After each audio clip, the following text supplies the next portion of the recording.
os gnósticos acreditavam em reencarnação. Então as sociedades herméticas, elas não vão seguir a reencarnação dos gnósticos. E parece que o Leon Rivail percebeu isso como maçom. Faltava na maçonaria, que eclodia no século XVII e se organizava no XVIII e no XIX, faltava uma vertente maçônica que explorasse o gnosticismo idêntico. Porque a gente tinha a Rosa Cruz, mais protestante, você tem maçonaria que leva mais assim para Blavatsky, para teosofia, e não vai no misticismo espírita de reencarnação. Não pega do hinduísmo e do budismo a reencarnação. Então estava faltando um espiritismo gnóstico completo. E aí vem o senhor Leon Rivail, que vê essa oportunidade. Ele vai trazer o gnosticismo com suas interpretações forçadas. Eu falo isso com o maior carinho, porque se tem alguém que eu tenho apreço, são os espíritos. Aliás, um dia eu quero fazer aqui um programa só com espíritos. São médiuns, com liderança espírita. Um profundo apreço, né? Mas a gente vai pela coerência e vocês vão entender. A questão da forçação hermenêutica está na palavra regeneração. Percebe?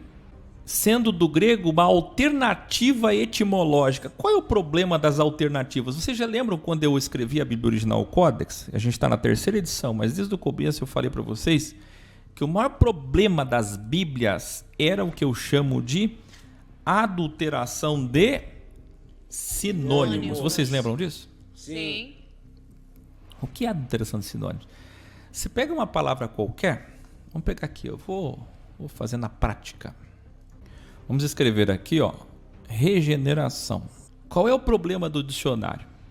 É que as novas línguas, elas são cada vez mais ricas e confusas em derivados.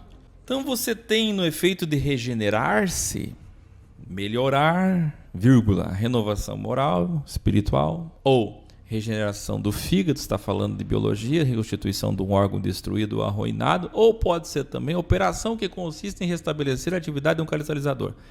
Então a gente está falando do quê? Vai longe. Não tem palavras que quando você pega no dicionário você tem ali 15 sinônimos. Como dizia Paulo aos Gálatas, por acaso fiz-me inimigo de vocês por dizer a verdade? A gente não pode ser inimigo por dizer a verdade. Mas eu sou dono da verdade? Não, a verdade ela é relativa. Até certo ponto. Acima da verdade relativa só tem uma, a coerência, da qual eu estou abaixo. Todos vocês estão debaixo dela. E qual é essa verdade que está acima de todos nós? Eu não posso pegar uma opção de dicionário de regeneração e dizer que essa única opção entre 18 sinônimos é a certa dentro da palavra regenere, que vem a ser possivelmente reencarnação. Eu não posso pegar o nascimento da água e do Espírito de Jesus, dos evangelhos, e forçar isso para a reencarnação. Até porque, para eu interpretar a Bíblia, os evangelhos, os espíritas gostam só dos evangelhos e fazem bem, mas para eu interpretar, eu vou ter que conhecer o autor. E como se conhecem o autor, vocês sabem? Lendo tudo que ele escreveu. Qual é a linguagem dele? A linguagem de Jesus sempre foi quântica. Quando ele fala água e espírito, ele está sempre se referindo ao quê? Se você juntar tudo, tu vai ver que não tem nada a ver com nova geração. Aí o que Kardec fez? Ele pegou a regeneração da Bíblia, forçou e disse: aqui está falando regeneração, uma nova geração, outra geração. Você vem de novo numa outra geração.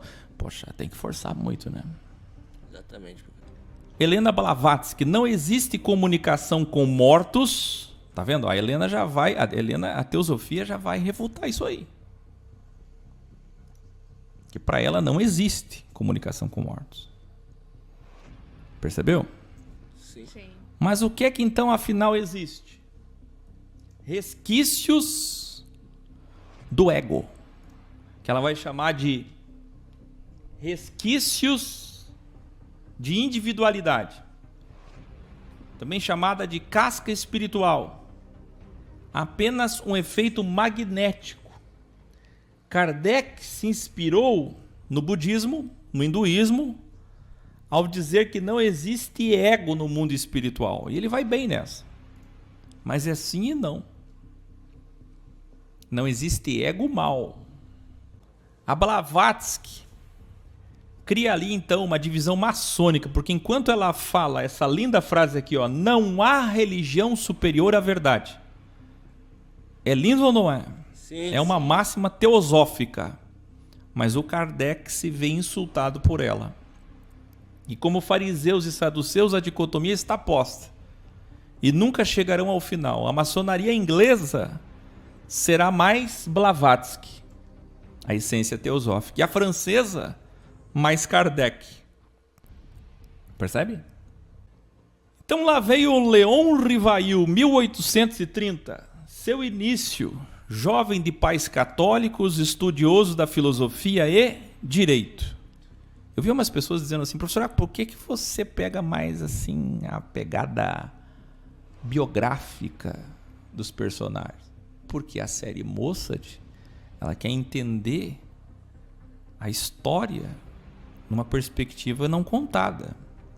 O que realmente todos nós deveríamos ver e saber. Lembra que eu falei do indivíduo reacionário? O meio que eu vivi e o meio que me transformou, me fez. Quem você é? Sem biografia, a gente fez aqui uma roda viva com a Blavatsky, uma roda viva com o Léon Rivail, uma roda viva com o Allan Kardec, porque senão não tem como entender a pessoa. Sem biografia não tem como. Se vocês querem que eu fique aqui refutando ou mostrando o que ele pregou, não pregou, ensinou, não ensinou, escreveu, não escreveu, isso daí está na internet. Então a série Mossad aborda de uma outra perspectiva profunda que realmente devemos saber. Por exemplo, vocês sabiam que ele estava num castelo na Suíça evangélica? E é lá desse castelo que ele consolidou-se. O Rivail, ele se destacava querendo reformar todo o ensino europeu. Mesma coisa que os outros. Aquele pensamento iluminista de que a escola católica não presta. E ele era um professor, sabiam? E ele começou a querer reformar o sistema educacional. E a igreja gostou. A igreja disse, vem para cá, vamos fazer juntos. Mas quando ele disse que queria tirar o ensino religioso, que estava errado, que involuía, aí ele começou a sofrer perseguições. Tá vendo? Ele dizia que o ensino religioso involuía as crianças. Foi convidado então para entrar na maçonaria escocesa de Paris. Você percebeu que não tem fundador de religião que você escolha hoje que não venha da maçonaria? Aí você diz, por que o X é importante? Porque o X é o único que mostra tudo isso. Verdade. Não quer valorizar? Morra. Se mata. É sério. Porque aqui, qual religião do século XV, XVI, XVII, XVIII, XIX que surgiu que você tem de opção hoje? Professor, quero mais saber desse negócio não. Estou desligando você aqui, agora eu vou mesmo estudar Testemunho de Jeová. Maçonaria. Eu quero ser mórmon. Maçonaria. Adventismo. Maçonaria. Eu vou ser mesmo espírita. Maçonaria. Eu cansei de tudo, vou ser teosófico. Maçonaria. Não, eu vou ser eubiose. Agora eu vou para Nova Acrópole. Maçonaria. Não tem pra onde correr. Não adianta. Então eu vou pro X, mas você vai estudar tudo que a maçonaria estuda. Dá pra entender ou não? Não tem pra onde ir. Tem. Não adianta achar ruim. É o que é. No auge estava a tal da mesa voadora e mesa falante. Já ouviram falar? Sim. Caramba, essa época de 1800 a 1870 era novidade. As pessoas se reunindo escondido da igreja, que a igreja perseguia. Escondido da igreja, as reuniões, as sessões de mesa falante, mesa levitante. E a mesa levitava. Muita gente safada, né? Que levantava as mesinhas, né? Mas a comunicação com espíritos começou. E era interessante. E a gente vai fazer um paralelo amanhã, porque o Sigmund Freud ele vai estudar esses fluidos energéticos que se comunicam.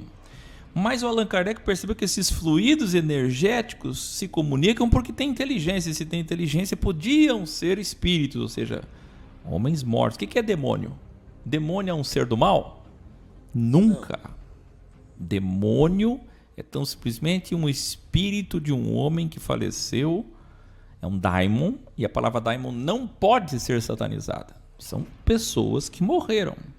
E pessoas que morreram com o espírito vagando, e esses espíritos que podem reencarnar ou não, mas não reencarnar para uma outra geração, reencarnar em pessoas que estão nessa geração.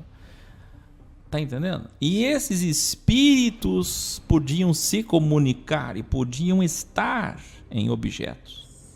E o que as igrejas neopentecostais fizeram? Estudaram tudo isso. Quando as igrejas neopentecostais entraram para a maçonaria por ambírico, você sabe que as igrejas neopentecostais de 1970 para cá, vocês vão ver, elas são ambiciosas, são as igrejas que pregam dinheiro, crescimento, prosperidade, Deus da riqueza, não é assim? E aí eles aprenderam também dentro da maçonaria esses princípios de contatos com espíritos. E esses princípios de contatos com espíritos levaram eles a cristianizar isso dentro das igrejas. E é por isso que você vê a apóstola Sol, apóstolo Duque, que você gostava, o Benihins, a turma toda fazendo o quê? Dizendo que o espírito pode estar na lâmpada, pode estar no vaso da tua sala, pode estar dentro do papel higiênico.